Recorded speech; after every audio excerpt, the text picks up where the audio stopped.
Hello students, welcome to EPG Patshala. We are going to study about cultural chronology today. Now the question of understanding cultural chronology comes because culture per se is something which is contemporary and synchronic. But however, since culture has to be studied also diachronically under the paradigm of anthropology, we have to study the culture of the past. But the culture of the past happens to be like a whole period of 2.2 million years to as much as 1000 BC from when history begins. 1000 BC is taken as the time for the beginning of history. So the entire part which is prior to 1000 BC and beginning from 2.2 million years is what should be called essentially as prehistory. Now, a prehistory, therefore, is not from written history. Written history is not present. From the antiquity analysis, we are going to start about making names and understanding cultural progression. How do we go about doing it? In the year 1830s, somebody called Lübeck started giving two terms. Now, before that, in the 1800 beginning, somebody called Thomson gave terms about Stone Age, Metal Age, and Iron Age, three terms. But this was unspecific terms given by a man who wanted to analyze the antiquities and make some kind of a sense of the antiquities. These are Stone Age, these are this age, and so on. The first time a kind of attempt was made to give a specific name to the past cultural periods were Paleolithic and Neolithic. Paleolithic was the term refers to old Stone Age. Neolithic was the term given to new Stone Age. There was not any specific cultural objects that were used to define them. But even then, broadly, it was understood that Paleolithic refers to the period which is before man began agriculture. Neolithic begins or refers to the period when man started agriculture as an economy. So two broad names were floated, Paleolithic and Neolithic. Subsequently, in I think 1840s or 50s, another term was introduced as a transition from Paleolithic to Neolithic, and this term was called Mesolithic or Mesolithicum. So Mesolithic was taken as the period of transition from Paleolithic to Neolithic, which was a kind of a small phase. Now, these terms were very broad terms and had no strict chronological attributes. These were cultural chronologies. So these were referring to broad cultural behaviors or tool types of the three periods. It's the first time a kind of attempt was made to define them was in 1930s. 1930s, for the first time, we developed a definition for the term Paleolithic.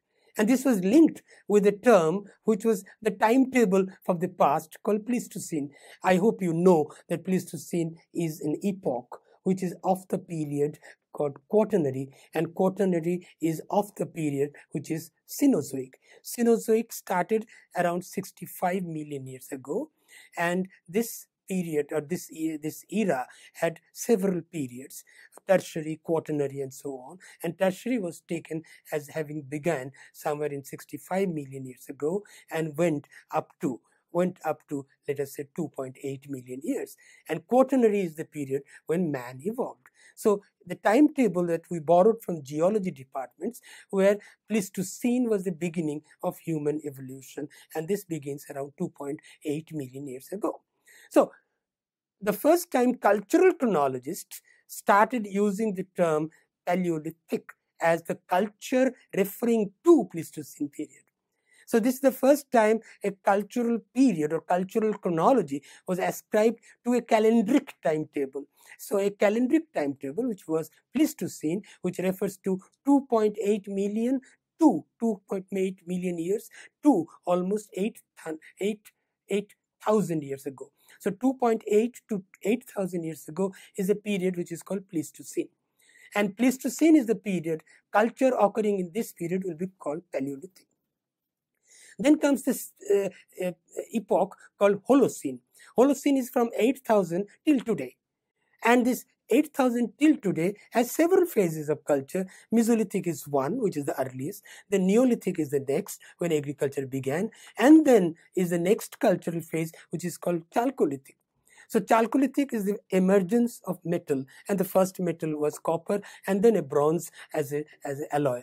So you have a period which is termed as Metal Age, and the Metal Age finally gives rise to Iron Age in 1000 BC. So 1000 BC is also taken as the period of beginning of history. So it is called early history. I repeat again. So you have cultural chronology of this pattern. Pleistocene culture is called Paleolithic. Holocene culture has three divisions: Mesolithic, Neolithic, Chalcolithic. Iron Age we don't count. So you have, if you go by actual finds, then you can put Mesolithic as beginning from around 8000 BC and going up to almost 6000 BC. 8000 BC to 6000 BC is pre-agricultural Mesolithic period. 6000 BC to almost 3000 BC or 4000 BC is the part of early incipient agriculture, which is called Neolithic. Some people call it early farming culture as well. From 3000 to or end of 3000 to 2000 to 1000 BC is late Chalcolithic. So the late Chalcolithic is the part in which Harappan civilization comes. So you have Chalcolithic going up to 1000 BC, and in 1000 BC you have Iron Age. You have a large number of Iron Age sites in India, which is both studied by prehistorians as also by early historians. Early historians will also study it because history is taken to a begun around 1000 BC. So in terms of cultural chronology, you can have broad paradigms: Paleolithic, Mesolithic, Neolithic, and Chalcolithic. Each one of them having cultural attributes of definition and not so much chronological attributes of definition. The only attribute of chronology used with culture is Paleolithic. Paleolithic by definition is the culture of Pleistocene period. And Pleistocene period is strictly defined from 2.8 million years to 800,000 years. 8,000 years. So this is a slab where for the first time and the last time culture is termed in terms of chronology. Otherwise, the moment you come to Holocene, you can have a Neolithic culture, and a Neolithic culture can be as old as 6000 in Jericho and Jarmo, 6000 BC, and can be as late as only 1800 in Chirand district of Bihar. So it's not the chronology here. Chalcolithic, likewise, you can have late Chalcolithic in some part early Chalcolithic. Harappa is 3700 BC today. So 3700 BC you have Chalcolithic in one place, but in some places in South India, Chalcolithic starts in 1700. So these terms, I repeat again, should be remembered as cultural chronologies and not referring to timetable or chronology of time, except in Paleolithic period. Good enough. Of this, more or less, we have large number of attributes to define Chalcolithic, to define Mesolithic, to define Neolithic on the basis of evidences. Paleolithic is a huge period. Paleolithic is a period from 2.8 million years to only 8000 BC. Now, this is not a small time, and you can't take it as a stable cultural term. So it was felt that we should divide it in terms of certain cultural attributes. Mind you, the term Paleolithic is defined in terms of calendric year. It is a culture of Pleistocene period.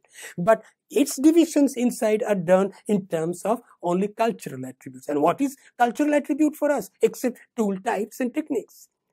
So we decided that we'll divide Paleolithic into three cultural stages. The earlier stage or the earliest stage is called lower Paleolithic culture. Obviously, the normal division of lower, middle, upper. So three divisions were made, but they're not equal in time space. So lower Paleolithic culture starts from around 2.2 million years and goes up to 200,000 years. So 2.2 to 200,000 means almost 4/5 of lower Paleolithic is the part of Pleistocene, and only 1/5 is left, which is divided in middle and upper Paleolithic. Now, this is very interesting. The earliest culture has a long, boring duration. The later cultures are progressively of smaller duration. This is because knowledge is cumulative. Knowledge is experimental when it is born. But when it goes to the next generation, it has been already talked of and passed on, so you don't have to experiment with it. So as you go, you find progressively each of the new inventions of cultures are of smaller periods. Lower Paleolithic is from 2.2 million years, 2.3 or sometimes 2.8, 2.2 million years to almost 200,000 years. That is 2.2 to 200,000 is almost 2 million years. So 2 million years is the duration of Lower Paleolithic. Let us say, what are the attributes of Lower Paleolithic culture? Cultural attributes are to be used for divisions. And what are the attributes? Stone tools, which are all made on core. And you know what is a core and a flake. Core means a chopper, a chopping, hand axe, and a cleaver. These are the types which dominate and give the attributes for defining Lower Paleolithic.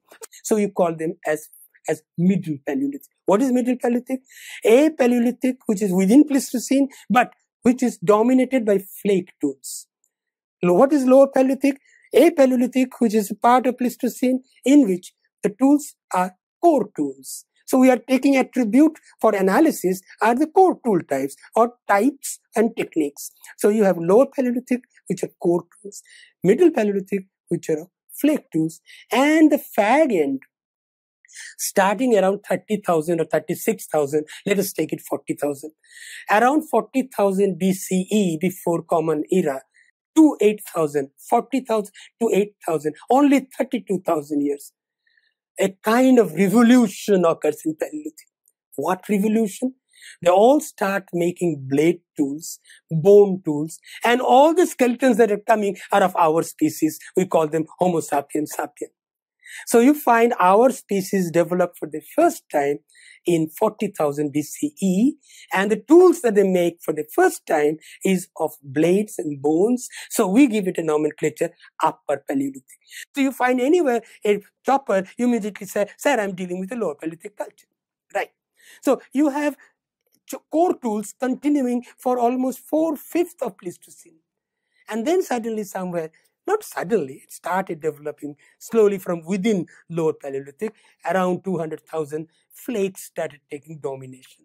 So you start finding a level of culture where 20% are core, 80% has become flake. So slowly that precision grip is taking over and large number of flake tools are increased. So the Paleolithic, which was the cultural period of Pleistocene, is now have Lower Paleolithic, Middle Paleolithic, Upper Paleolithic. Now, this is all right when you're trying to look at the whole world, old world cultural succession. This sounds all right. But some people started feeling uncomfortable about it. What is uncomfortable?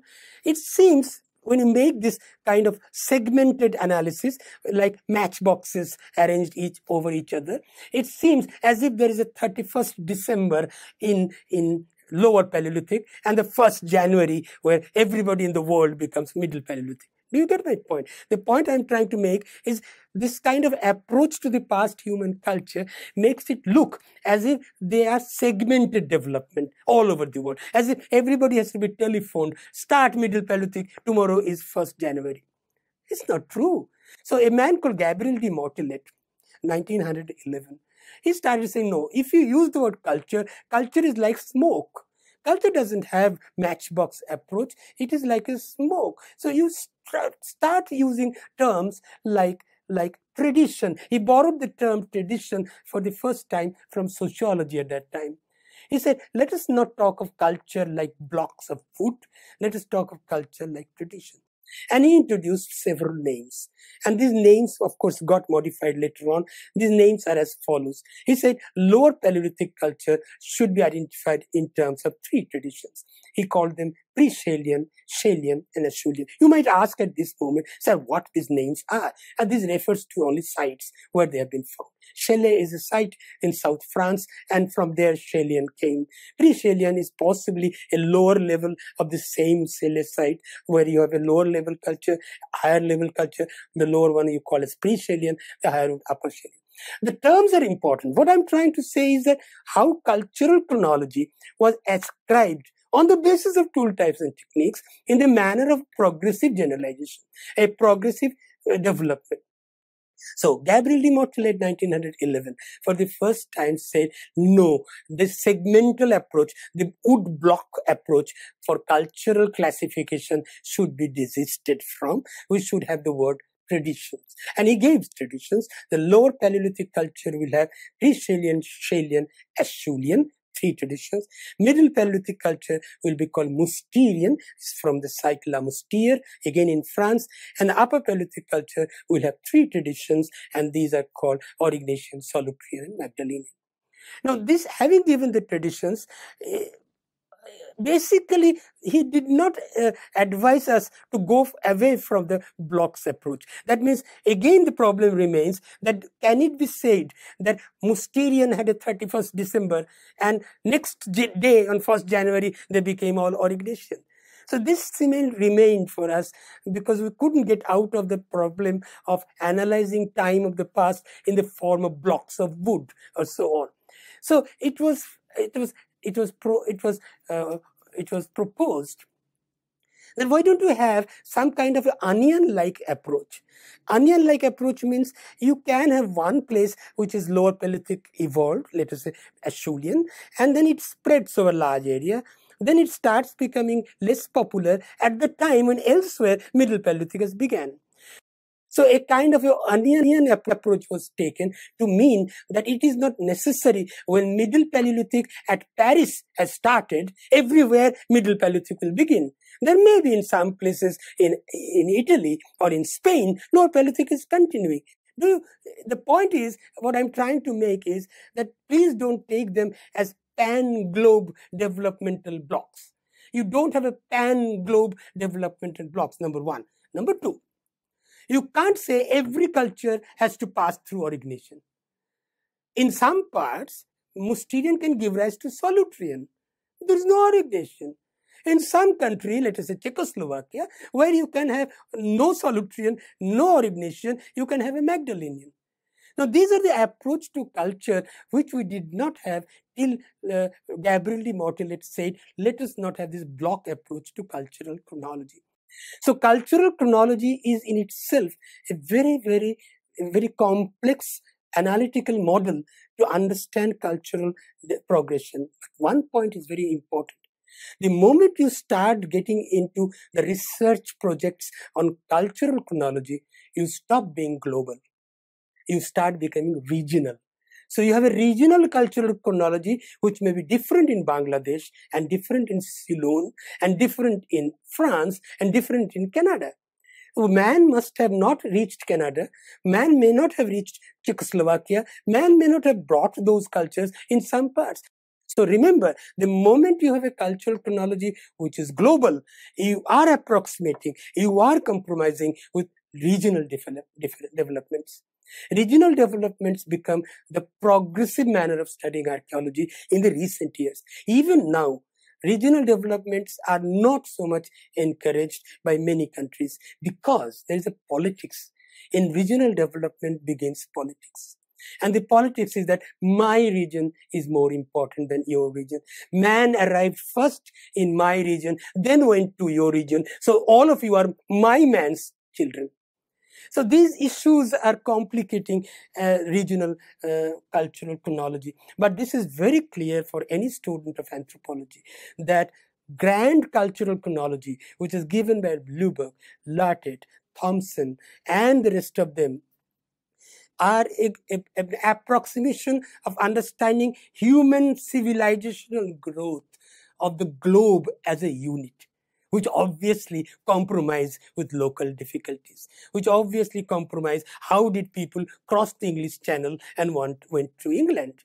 And it cannot be that they had a bridge at that time that they went. So there are many issues. Africa, for instance. We still don't know if the development from Africa reached Europe from the Western Bridge or the Eastern Bridge. Western Bridge is Gibraltar and the Eastern Bridge is from Sinai.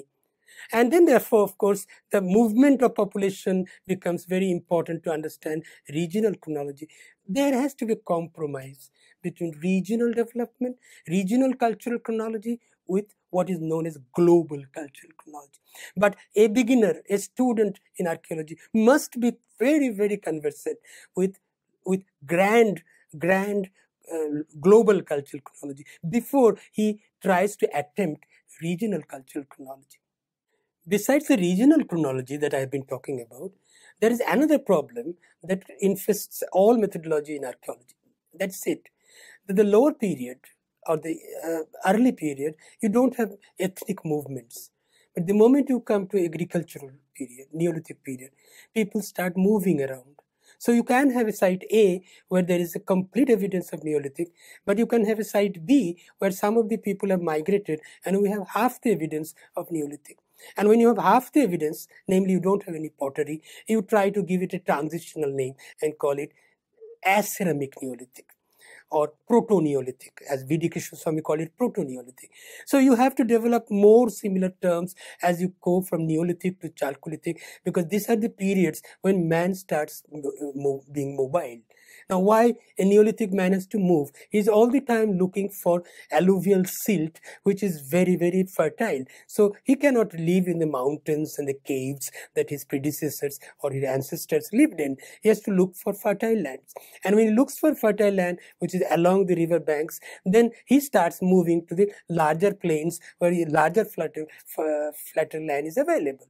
So their classification and chronology becomes a very tedious job, because you mobile people can bring a richer culture to an older group and incorporate the older group as a labor group, and thereby a symbiotic relationship sets in. And this is very clear when you look at the ceramics, the pottery they bring. A pottery that man who has come from higher culture brings to a man who is from lower culture, there is a different kind of imbibing of the other attributes of the culture B in culture A. So, and it's more evident when you come to Chalcolithic period. Chalcolithic period is a broad name, but you have Harappan Chalcolithic, you have Deccan Chalcolithic, you have Western Chalcolithic, and each one of them have very peculiar characters. And everywhere a paleoethnic movement is distinctly evident. A distinctly evident paleoethnic movement can be shown, and the first people who migrate are the technicians. And the biggest technicians of the Chalcolithic period are the potters. Potters they know what kind of soil will not crack. They know what kind of soil can take the beating. They know the techniques of firing. And these people are a very important component for other cultures. So they are always asked, come here, you help us. So they will bring the pottery techniques of culture A to pottery technique in culture B, which may be thousands of kilometers away.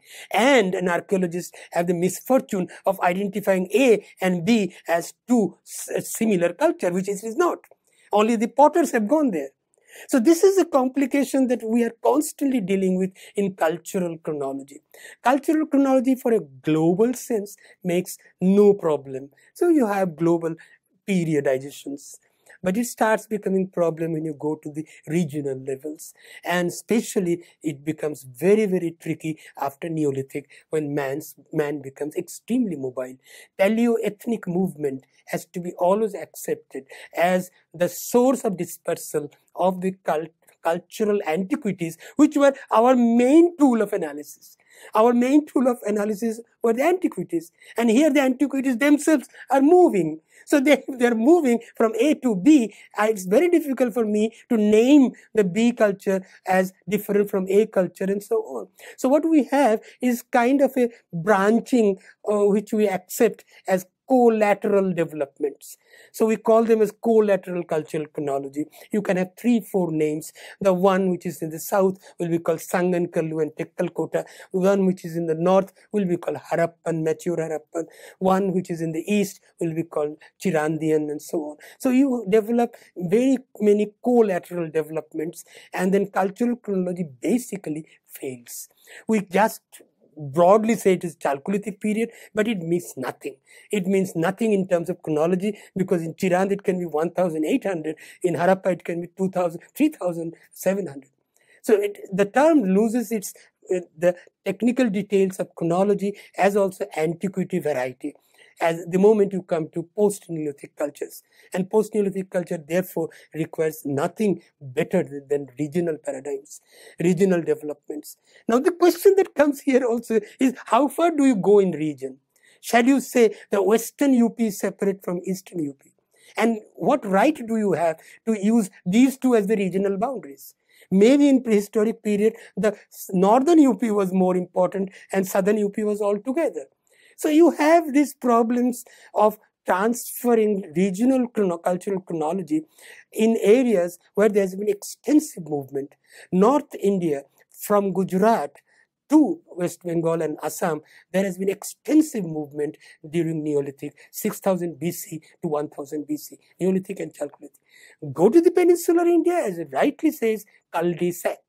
It is a cultural stagnation area.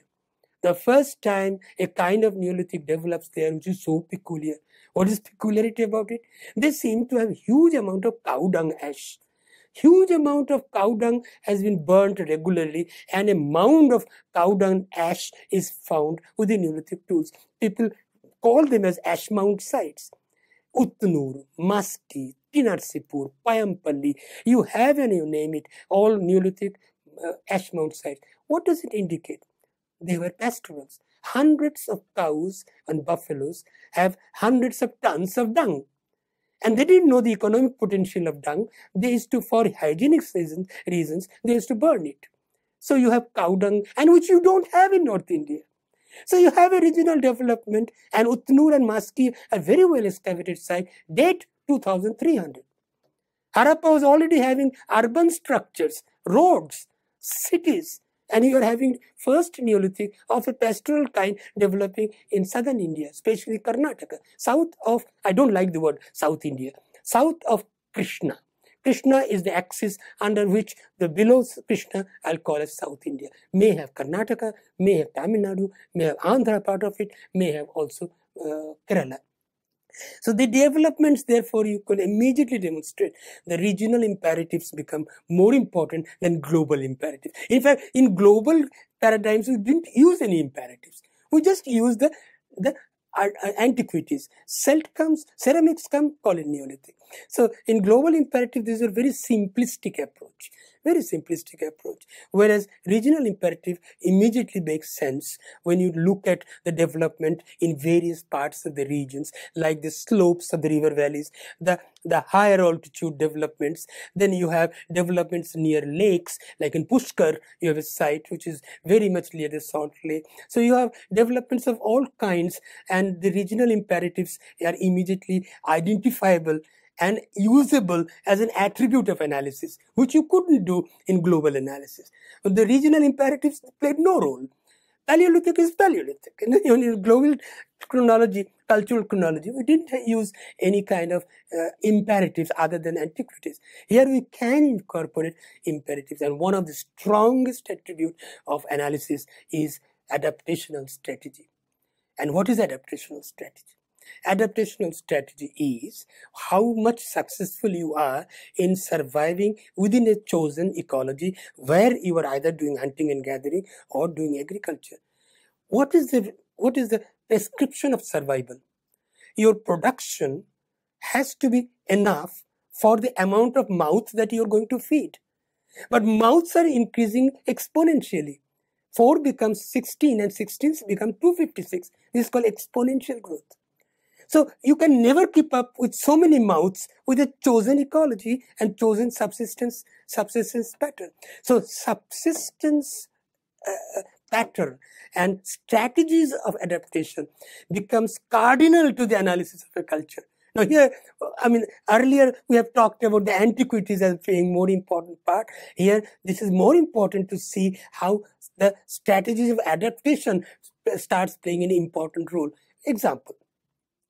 There may be a community where child loss and infectious disease is killing the children born very rapidly. So the population is not undergoing much change. They don't change their economy. If they don't change their economy, the analyst can say, oh, that is a primitive culture. But it's not primitive. It is surviving in its elemental level because there is no imperative of change. And the imperatives of change are not working unless there is a successful economy and there is an imperative of change. Immediately you find the culture progressively changing. Example, Ladakh. Ladakh has no productivity, absolutely nothing. Nothing grows there.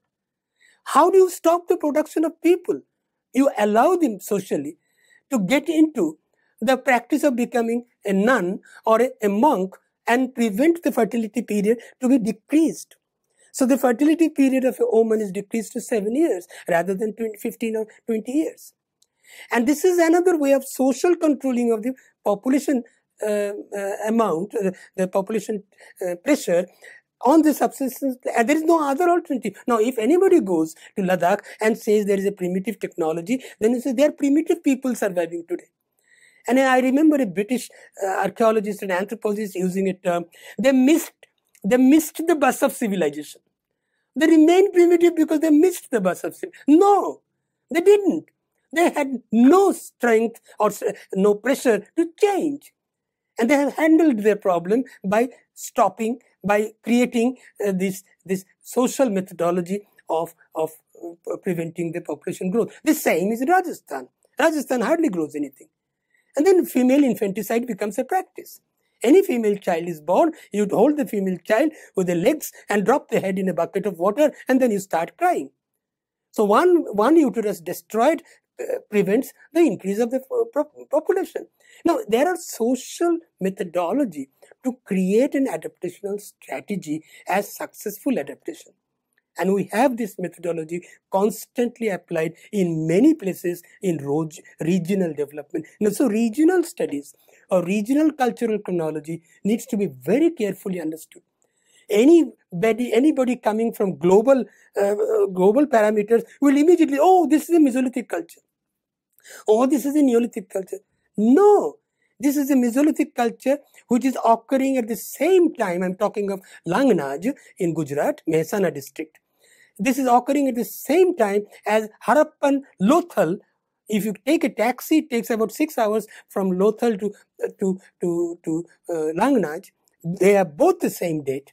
And here is a Mesolithic culture and here is a Neolithic culture. And anybody can see this is a classic example of symbiotic relationship. The moment you become an urban culture, you have no possibility of getting meat. Your ancestors for millions of years have eaten meat. What do? You look around and you find the Lothals are still hunting. Langnaj is still hunting. You catch hold of the Langnaj people. Why don't you give what you hunt to us? We'll give you food. So a symbiotic relationship happens. This is called exploiting an environment in proxy. You are in proxy using the environment and the technology of the Langnaj people. And yet, you're having the advantage of upper metropolitan city status.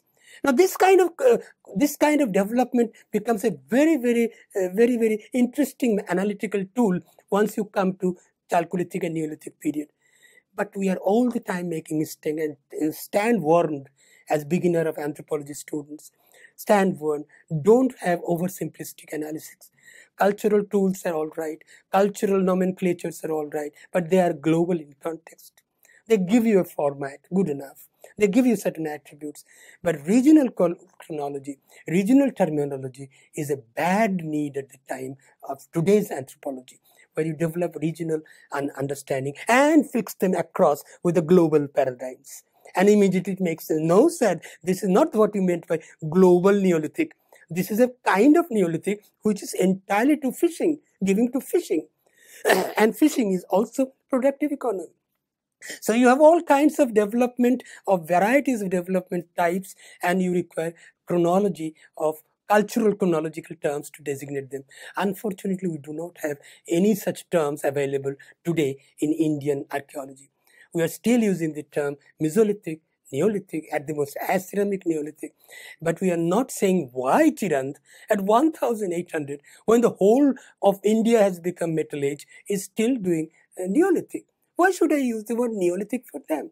So do I need to have a separate term for these Neolithics, or Sangankallu and Tekkalkota in Karnataka, where the date is 2300? And Harappa and Chalcolithic culture is already developed elsewhere. So do we need to have a separate term for them? Can we bring the term Neolithic back to them, which is not in chronological terms as old as any Neolithic is? In fact, it is post-Chalcolithic. It is post-Chalcolithic.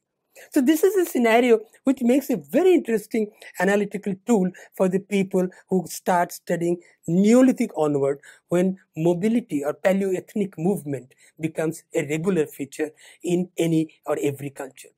I do not know so much about Europe, but Africa and Asia are the hotbed of mass cultural movements after Neolithic. After Neolithic, the movements are not so much demonstrable. And these movements create a problem of terminology. This movement creates a problem of politics, of identifying who is first Neolithic and who is next, and so on. Who gave what to whom. It's a very interesting paradigm. It's a very interesting analytical tool for working in anthropology of regional chronology. Now, this regional chronology obviously ties itself up to basic anthropology of today. Why in some part of India, even today, they have the megalithic structures in Nagas and Khasis. They have megalithic structures even today, whereas megalithic structure is 1100 BCE in South India. So we have these problems, but then we unfortunately do not have terminologies to accommodate these interesting varieties of regional terminology. We'll take it up later on in other modules. Thank you.